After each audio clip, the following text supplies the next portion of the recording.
అందరికీ నమస్కారం అండి. అంగన్వాడీలకి శుభవార్త.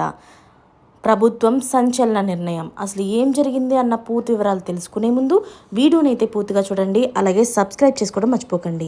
చాలామంది వీడియోని చూస్తున్నారు కానీ సబ్స్క్రైబ్ చేసుకోవడం మర్చిపోతున్నారు. దయచేసి సబ్స్క్రైబ్ చేసుకోండి. సబ్స్క్రైబ్ చేసుకోవడం వల్ల నేను చేసే ప్రతి వీడియో అప్డేట్ మీకు ముందుగానే నోటిఫికేషన్ రూపంలో వస్తుంది.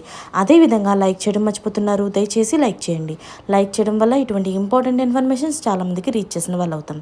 అయితే అసలు విషయంలోకి వస్తే తెలంగాణలోని అంగన్వాడీ కేంద్రంలో నమోదైన 3 నుంచి 5 ఏళ్ల లోపు పిల్లలందరికీ కూడా మెరుగైన పోషక విలువలున్న పాలను సరఫరా చేయాలని రాష్ట్ర ప్రభుత్వం అయితే కీలక నిర్ణయం తీసుకుంది. బాలల ఆరోగ్యం, పౌష్టిక ఆహార లోపాన్ని నివారించే లక్ష్యంలో చేపట్టిన ఈ కార్యక్రమం కోసం ప్రభుత్వం ఏటా సుమారుగా 50 కోట్ల వరకు ఖర్చు చేస్తున్నట్లు అంచనా వేస్తున్నారు. ఈ నూతన కార్యక్రమాన్ని ముందుగా ములుగు జిల్లాలోనైతే పైలట్ ప్రాజెక్టుగా అయితే ప్రారంభించారు. ఇక్కడ నుంచే ఫలితాలను బట్టి త్వరలోనే రాష్ట్రంలోని మిగిలిన అన్ని జిల్లాలకి కూడా వర్తించేస్తున్నారు. పాల సరఫరా బాధ్యతను రాష్ట్ర పాడి పరిశ్రమల అభివృద్ధి సమైక్యకు చెందిన విజయ డైరీకి అప్పగించారు. ఈ మేరకు విజయ డైరీకి ప్రభుత్వ అధికారికంగా ఆదేశాలైతే జారీ చేసింది.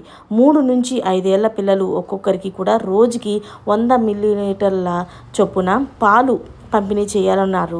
అలాగే రాష్ట్ర వ్యాప్తంగా అంగన్వాడీ కేంద్రంలోని నమోదైన పిల్లల సంఖ్యను బట్టి ఈ పంపిణీ కోసం నెలకు సుమారు 10 లక్షల లీటర్ల పాలు అవసరమవుతాయని అధికారులైతే అంచనా వేస్తున్నారు. గర్భిణీలు, బాలింతలకు ప్రస్తుతం అంగన్వాడీ కేంద్రాల ద్వారా అమలవుతున్న పంపిణీ కూడా యథావిధిగా కొనసాగుతుంది. గర్భిణీలు, బాలింతలకు కూడా రోజు కూడా 200 మిల్లీలీటర్ల చొప్పున పాల పంపిణీ జరుగుతుంది.